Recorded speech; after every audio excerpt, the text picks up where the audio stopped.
Bluefish by Pat Schmatz. Chapter 1. Travis stood in front of locker number 78. The clatter and bang and yammering voices pounded at the back of his head. He started the combination, slowly spinning the dial. 17, back to the left. Kablam! Something hit the locker next to his head and sent a jolt through him. He whirled, fists up and fight juice flooding. A shoe landed on the floor next to him. New white leather with a dark blue swoosh on the heel. Travis took a shaky breath in and out and wiped his hands on his pants. He picked up the shoe and looked around. The hall was full of kids talking, laughing, slamming lockers, and heading towards class, but nobody so much as looked his way. Seemed like the shoe had thumped out of thin air. Travis leaned against the locker and held the shoe sole to sole against his own. It was a size or two smaller and made his ratty Converse edged with swamp mud look like something he dug out of a dumpster. A head bobbed down the hall toward him, dipping with a one-shoe walk. The guy was small, and Travis figured him for a 7th grader, maybe even 6th. He had deep brown skin and hair cropped too short to kink, and he carried a nice new over-the-shoulder book bag. He was very tucked in and tidy, except for his shoeless left foot. His right foot wore a new white Nike. Travis waited until the kid passed, then edged up behind him. When he got close enough, he bumped the shoe into the kid's hand. The kid spun around, brown eyes big and mouth open to show a bundle of braces. Travis hustled on past, weaving into the crowd. If it were him, he wouldn't want to have a big chat. He'd just want his shoe back. First period, Travis settled into a seat on the outside row, halfway back. Social Studies, Miss Gordon. She read down the roll call, made it through to the W's and called Vida, and then tripped all over the last name. "It's Wojciechowski," said the girl behind Travis. "My public calls me Velveeta." "Think cheap cheese," called a tall guy across the room. "Miss Gordon, you should know. Chad's kind of damaged," said Velveeta. "He repeats the same jokes over and over. I think it's a condition, but we don't talk about it." "Shut up, cheap cheese." Chad flipped her the bird behind a raised palm. "All right, enough." Miss Gordon closed the roll book. "Chad Cormack, come on up here and pass out the textbooks." Chad dumped a text on Travis's desk as he passed by. It landed with a thud, heavy, dense. Travis folded his arms across his chest and dropped his chin. Another school year, no way out. He slogged through a couple of hours of first day science and math, the air pressing in hotter and heavier, the walls closing around him. 4th period was a short one, only 30 minutes.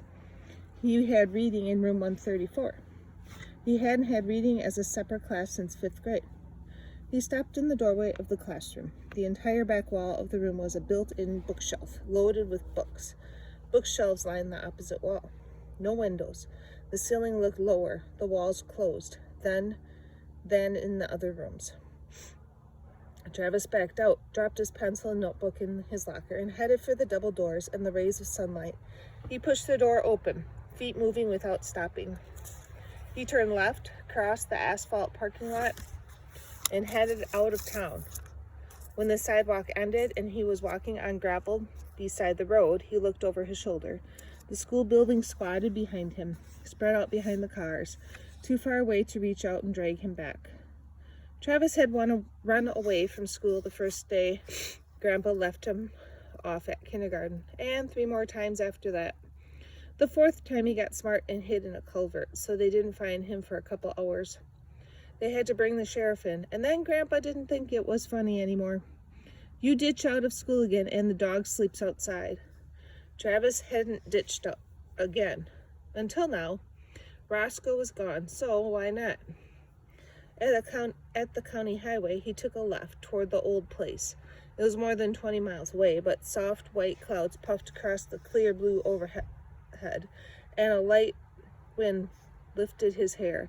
He untucked his shirt, and the breeze cooled the sweat on his back. A car roomed by, and a crow hollered from the other side of the road.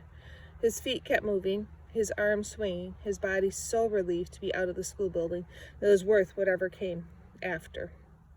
Travis had been walking for a long time, when the truck crawled up behind him.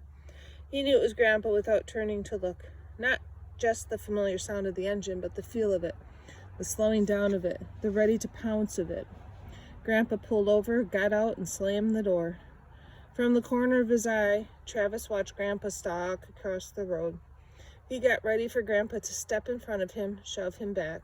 Then Travis would hit out like he used to in kindergarten, and Grandpa would laugh and slap Travis's hands away like pesky flies. Only it wouldn't go like that. Not anymore. Grandpa knew it because he didn't step in front of Travis. Instead, he walked alongside, pulling a cigarette out of his shirt pocket. "Where do you think you're going?" he asked as he lit up. "Nowhere. I can't be leaving work to babysit you." "Well, so don't." Travis kept walking.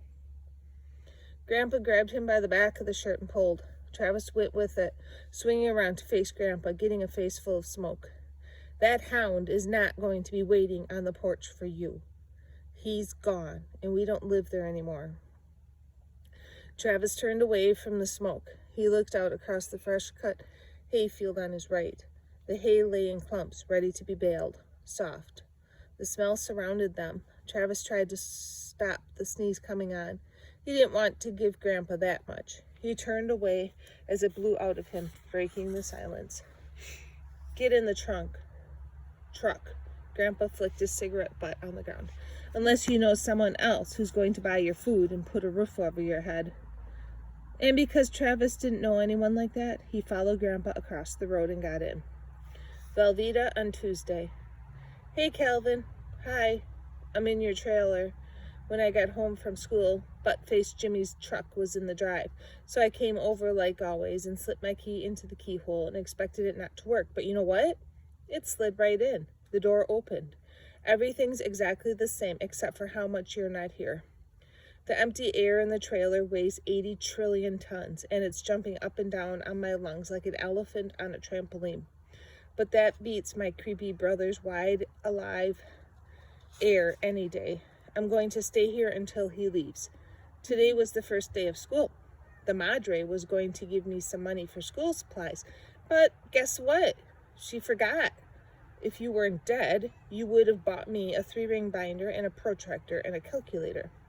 Your trailer is still the safest and best place I know. Nobody knows I'm here. If you were here, you'd make me do homework, but you're not here. So who's doing homework? Not me."